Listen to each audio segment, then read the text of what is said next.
Hello,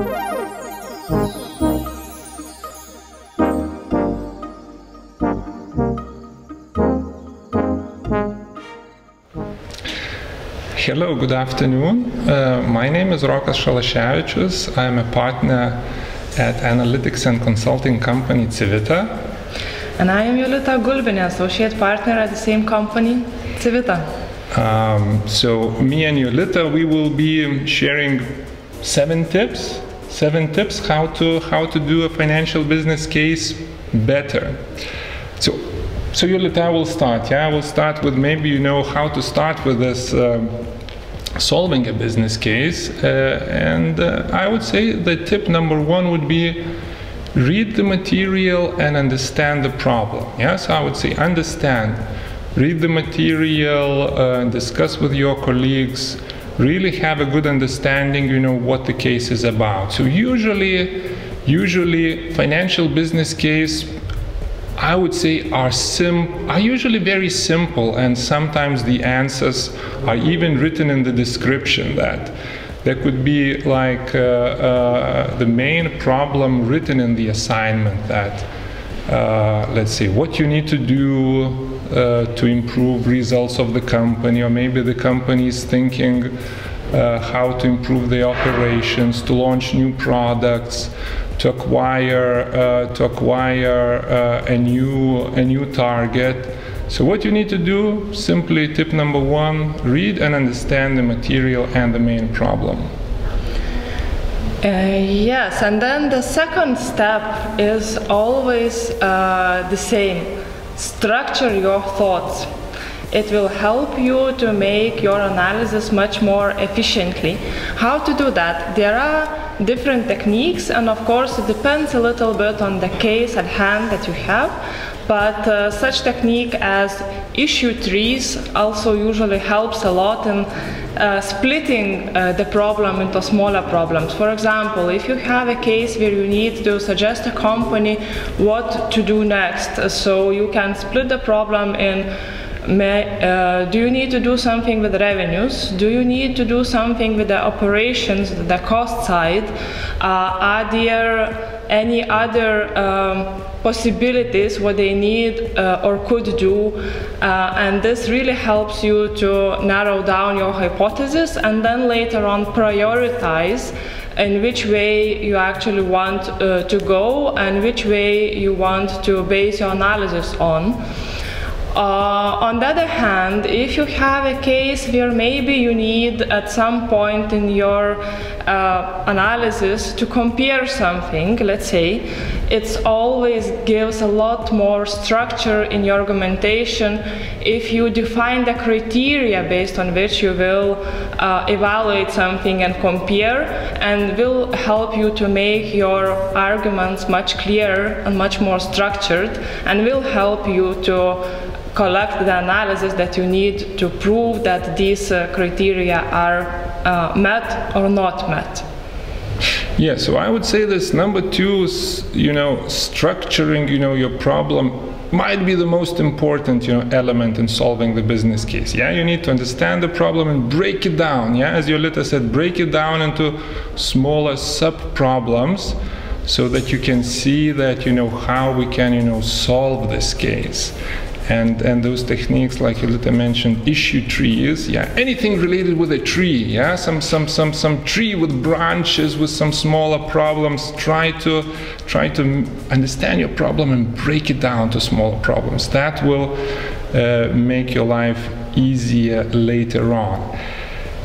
Now, step number three, I would say you need to start collecting data, because step number two was, structuring your problem and coming up with those, smaller hypotheses. Now you need to start, collecting the data. And usually in the business case, there will be a lot of data, and maybe not all of that data is necessary, or maybe sometimes there will be not enough data and you need to come up with something extra. So don't be afraid even, to collect, some additional information from somewhere, if you think that data will help you, to answer those questions. Yeah. So step number 3, really define, what type of data you need to use, because always our recommendations, and this is like in consulting or in real life, what you want to do whenever you come up with recommendations need to be based on data, and there is a lot of data, so we need to understand which data is relevant, which data is important. Don't get lost in data, because sometimes there is a lot of it. Don't use all of it if you don't think that it helps to answer those hypotheses that you came up in step number 2. And if you think some data is missing, try to guesstimate that data, or maybe try to come up with some assumptions how let's say you could how you could come up with those inputs. Yeah. So don't be afraid. Yeah. So use whatever is you are presented in the case materials, but also think outside of the box. Very good advices, really. It's easy to get lost in data, but if you have broken down your problem into a clear structure, then it is easier to navigate what data you actually need. So this brings us to step number 4, which is very simple: make calculations. And the biggest trick in this case most probably is to say that do not overcomplicate things. Usually those calculations are not that difficult, you just need to make them right. And this is also very important advice. Always when you make calculations, check that you calculated them correctly. The sanity checks is very important, and whenever you get an answer, think logically and critically if the number that you got makes sense. So. Yeah, exactly. Those, making calculation and sanity checks, I would say maybe, you will be asked to come up with the market size of some particular problem, and then you would say, hey, what is the market size of milk maybe in the city of Vilnius, and then maybe you come up with $60 billion, and then you really need to make okay, so but GDP of Lithuania is maybe $100 billion, so can be the market size $60 billion, right? So you need make those sanity checks, because maybe you made some like a small there was a small error, but yes, those sanity checks and those calculations are very important, because as Jolita mentioned, usually we are not making, some complex calculations. You will not be asked to use like super difficult, predictive analytics or, machine learning formulas. This will be basically, I would say, 12th grade mathematics class, not more difficult, or even maybe 10th grade class. Yeah. So, but the thing is that let's make simple and logical calculations. Yeah, and try to check whether they are correct. Then number 5, trick number 5, because 1, 2, 3, 4, you made your analysis. Now you need to start, present your results. And present your results, I would say here, you need to present them, clearly. Yes, be simple and clear, and make a good looking and nice presentations. I don't know, let's say, how to give advice on presentation making, because I think making a good and clear presentation is an art. You actually learn it by making a lot of these presentations. So maybe you have a chance to look at some examples of, for example, there are those best top consulting companies in the world, like McKinsey, Boston Consulting Group. You can find samples of their presentations online, and so look at how those best firms are making presentations. They look very neat, nice. They are a combination of a good structure, some text, not too much text in the slides, but also numbers. Yeah, so usually a good presentation is done in a way so it replaces any word description, so that you can read it, make the analysis, look at all the numbers and understand, what those numbers mean. But as I said, it's an art to make a presentation, and you need, to practice a little bit.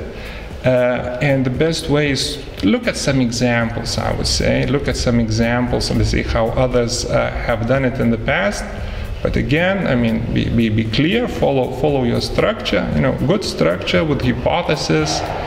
And then whenever you make slides, they need to be a good balance between some graphic materials and text. Not too much text, but also it's not enough just to have some fancy picture or graph without explaining what it means. Yeah, some small explanation is still needed there.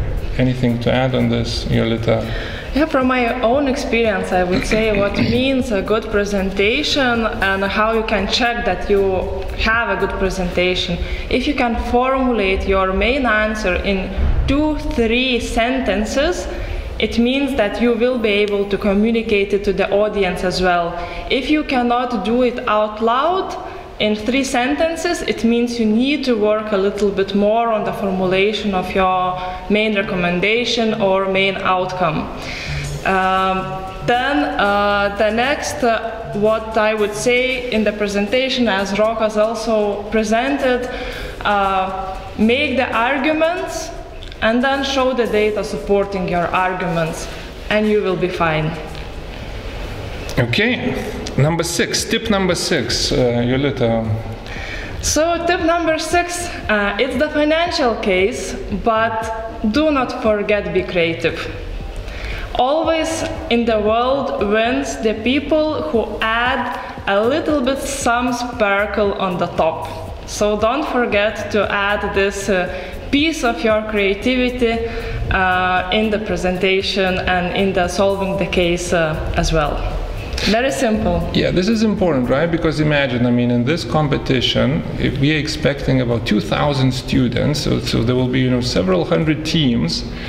And usually, I mean, yes, I mean, of course, I mean, teams that will do a good structure and, very neat and nice presentations, they will go to next rounds and they will win. But I mean, if you want to stand out, yeah, you need to do, something a little bit different, yeah. So if one team decides, I mean, to add, something extra, yeah, to think outside of the box or say, look, the problems maybe that are defined in the case are they're missing, something else, and you come up with additional, problem, what the company, I mean, what additional challenge the company might be facing, and it was not mentioned in the case. This will be, to the evaluation committee, especially if you are maybe the only one who comes up with that.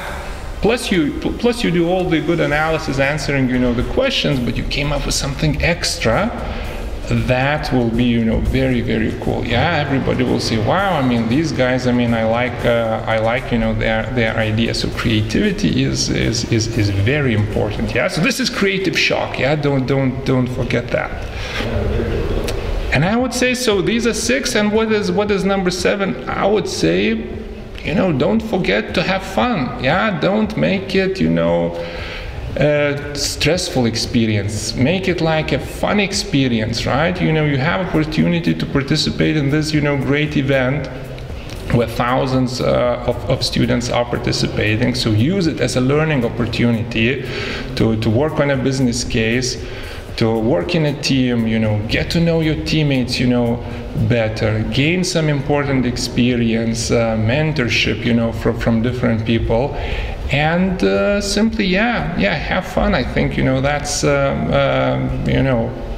work hard and party hard. Yes, indeed. I wouldn't add better words to the last one. Fun is the very important element of any case competition. Okay, so I think that's it. So really, we wish you all the best in this case competition, and we look forward to seeing your results. Good luck, and see you.